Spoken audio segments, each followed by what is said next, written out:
በዚህ ሰሞን ወቅታዊ ነገር ጾታ የሚባል ነገር ደግሞ መጥቶ ትንሽ በቲክቶኩ መረባረብ ነበር። ግን እንዲህ ሳይሆን ትምህርቱን ተምሮ ራስን መጠበቅ ነው። ጾታ ለሚባዛ ነው። ጾታ የሚባዛ ነገር ነው።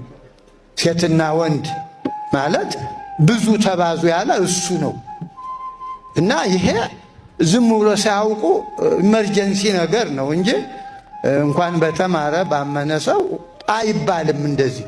በእርግጥ ይሄ ትምህርት ወጥቶ አያውቅም። በብዛት አስተምረን አናውቅም። አባቶቻችን ምእመናን የማይሸከሙትን ትምህርት ምስጢረ ሥላሴ በጉባኤ ቤት የሚነገርን ነገር ወደ ውጭ አውጥታችሁ ምእመናንን አታስጨንቁ። ብዙ ይኸው በጉባኤ የሚነገርን አውጥታችሁ ምእመናንን አታስጨንቁ። የሥላሴ ትምህርት ለምእመናን የሚነገርና የማይነገር የሚባል አለ እንዴ? ምን ማለት ነው? እነስማቸው ውስጥ አይ መስማቱን ማሰምታችኋል።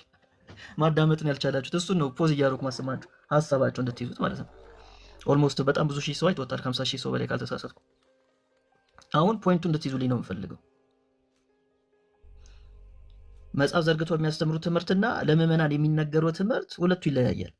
ይሄ ትምህርት ወጥቶ አያውቅም ነው ያሉት። በደምብ ስሟቸው።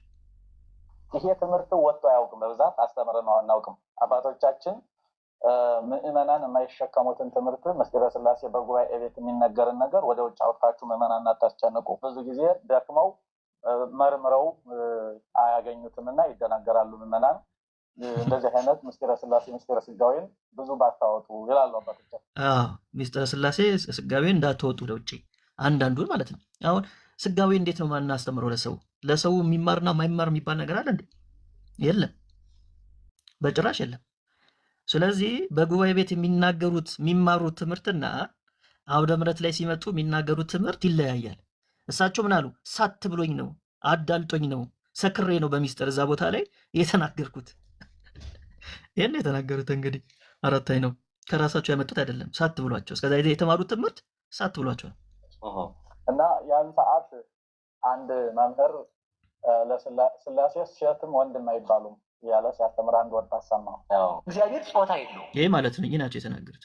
ጾታ ለፍጥረታት የተሰጠ ስለሆነ አንቺ ሥላሴ እንላለን፣ አንተ ሥላሴ እንላለን። ለሥላሴ ጾታ የላቸውም። እንኳን ለሥላሴ ለመላእክት ጾታ የላቸውም። የወንድም የሴትም ጾታ የላቸውም። እንኳን ለመላእክት ለሰው ነፍስ የወንድም የሴትም ጾታ የላቸውም። ጾታም የላቸውም ሲባል እያለ ሲያስተምር ምን ትዝ አለኝ። ከዚህ ከሃይማኖተ አበው ከሰለስቱ ምዕት ቃል ነአምን ከመቦ ለእግዚአብሔር ቃል አእይንት ወአይዛን አይዳው ወአይጋር ወኩሎም ለተርፎ አካላት ለእግዚአብሔር አይን፣ እጅ፣ አፍንጫ፣ እጅ፣ እግር ሌሎችም የቀሩት አካላት እንዳሉ እናምናለን።